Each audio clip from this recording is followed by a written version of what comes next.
गावाकडच्या पद्धतीने साध्या सोप्या आणि झणझणीत असं चिकन रस्सा बघणार आहोत। चला तर मग बघूयात। एक कांदा घेतलाय, थोडंसं तेल टाकून आपण कांदा भाजून घेणार आहोत। त्यानंतर आपण त्याच्यामध्ये अद्रक लसूणची पेस्ट टाकणार आहोत। अद्रक लसूण आणि कांदा चांगला भाजून घ्यायचा। थोडासा भाजला की त्यानंतर आपण त्याच्यामध्ये हळद ऍड करायची आहे। 1 चमचा मी इथे हळद वापरलेली आहे।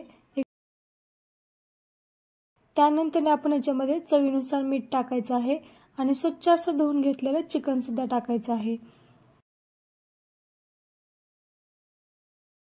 एकदम मिक्स करून घ्यायचं आणि त्यानंतर आपण याच्यावर झाकण लावून 2 ते 3 शिट्ट्या काढून घ्यायच्या आहेत। 2 ते 3 शिट्ट्यामध्ये आपले चिकन छान शिजतं। त्यानंतर आपण दुसऱ्या साईडला खोबरं भाजून घेऊयात, भाजीची तयारी करूयात। थोडंसं खोबरं भाजून घेतलंय, कांदा भाजून घेतलाय, एक अर्धा टोमॅटो घेतलाय आणि कोथिंबीर घेतलंय। हे मिक्सर मधून बारीक करून घेऊयात। त्यानंतर 3 शिट्ट्यानंतर आपलं चिकन शिजलेलं आहे। शिजलेलं उकडलेलं चिकन तुम्ही लहान मुलांना देऊ शकता। त्यानंतर दुसऱ्या साईडला आपण भाजी करूयात। पातेल्यामध्ये तेल घेतले, लसूण अद्रकची पेस्ट टाकलेली आहे, खोबऱ्याचा कूट टाकलेला आहे। त्यानंतर आपण मिक्सर मधून काढून घेतलेली पेस्ट टाकायची आहे। थोडंसं चिकन मसाला टाकायचा आहे, घरचा काळा मसाला टाकायचा आहे। घरचा काळा मसाला नसेल तर धने पूड, गरम मसाला आणि लाल तिखट टाकायचं आहे।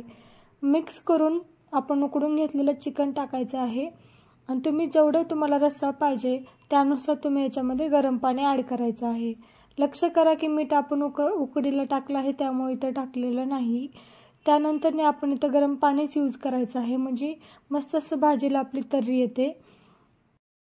मिक्स करून घ्यायचं आणि अगदी फक्त आपल्याला 5 मिनिटच ठेवायचं आहे गॅसवर। तर फक्त एक उकळी येण्यापर्यंत, एक उकळी आली की गॅस आपल्याला बंद करायचा आहे। मस्त असं चमचमीत असे आपले गावरान रस्सा तयार होतो। नक्की ट्राय करा। व्हिडिओ आवडला असेल तर नक्की लाईक करा, शेअर करा, सबस्क्राईब करायला मात्र विसरू नका। व्हिडिओ बघितल्याबद्दल धन्यवाद।